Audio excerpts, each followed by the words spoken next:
ಬಳ್ಳಾರಿ ನಗರದ ಈದ್ಗಾ ಮೈದಾನದಲ್ಲಿ ಮುಸ್ಲಿಂ ಸಮುದಾಯದವರಿಂದ ಪವಿತ್ರ ಬಕ್ರೀದ್ ಹಬ್ಬವನ್ನ ಶ್ರದ್ಧೆ, ಭಕ್ತಿ ಹಾಗೂ ಸಂಭ್ರಮದಿಂದ ಅದ್ದೂರಿಯಾಗಿ ಆಚರಿಸಲಾಯಿತು. ಮುಂಜಾನೆಯಿಂದಲೇ ಸಾವಿರಾರು ಭಕ್ತರು ಈದ್ಗಾ ಮೈದಾನಕ್ಕೆ ಆಗಮಿಸಿ ವಿಶೇಷ ನಮಾಜ್ ಸಲ್ಲಿಸಿ ದೇಶದ ಸುಖ, ಶಾಂತಿ, ಸೌಹಾರ್ದತೆ ಹಾಗೂ ಸಮೃದ್ಧಿಗಾಗಿ ಪ್ರಾರ್ಥನೆ ಸಲ್ಲಿಸಿದರು. ಈ ವೇಳೆ ಧರ್ಮಗುರು ಖಾಜಿ ಗುಲಾಂ ಮೆಹಮೂದ್ ಸಿದ್ದಿಕಿ ಅವರು ವಿಶೇಷ ನಮಾಜ್ ನೆರವೇರಿಸಿ ಬಕ್ರೀದ್ ಹಬ್ಬದ ಮಹತ್ವದ ಕುರಿತು ಸಂದೇಶ ನೀಡಿದರು. ತ್ಯಾಗ, ಬಲಿದಾನ, ಸಹೋದರತ್ವ ಹಾಗೂ ಮಾನವೀಯ ಮೌಲ್ಯಗಳನ್ನು ಸಾರುವ ಬಕ್ರೀದ್ ಹಬ್ಬವು ಸಮಾಜದಲ್ಲಿ ಪ್ರೀತಿ, ಐಕ್ಯತೆ ಹಾಗೂ ಪರಸ್ಪರ ವಿಶ್ವಾಸವನ್ನ ಬೆಳೆಸುವ ಪವಿತ್ರ ಹಬ್ಬವಾಗಿದೆ ಎಂದು ಹೇಳಿದರು.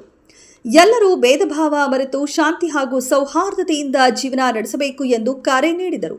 ನಮಾಜ್ ಬಳಿಕ ಮುಸ್ಲಿಂ ಬಾಂಧವರು ಪರಸ್ಪರ ಅಪ್ಪಿಕೊಂಡು ಬಕ್ರೀದ್ ಶುಭಾಶಯ ವಿನಿಮಯ ಮಾಡಿಕೊಂಡರು.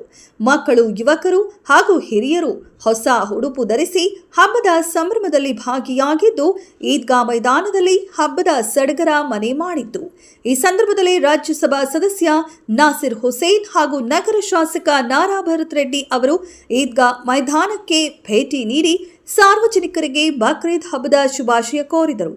ಸಮಾಜದಲ್ಲಿ ಸೌಹಾರ್ದತೆ, ಸಹಬಾಳ್ವೆ ಮತ್ತು ಐಕ್ಯತೆ ಮತ್ತಷ್ಟು ಬಲವಾಗಲಿ ಎಂದು ಆಶಿಸಿದರು. ಈ ಸಂದರ್ಭದಲ್ಲಿ ಮುಸ್ಲಿಂ ಸಮುದಾಯದ ಹಲವಾರು ಮುಖಂಡರು, ಧಾರ್ಮಿಕ ಗಣ್ಯರು ಹಾಗೂ ಸಾರ್ವಜನಿಕರು ಉಪಸ್ಥಿತರಿದ್ದು ಹಬ್ಬದ ಸಂಭ್ರಮಕ್ಕೆ ಸಾಕ್ಷಿಯಾದರು.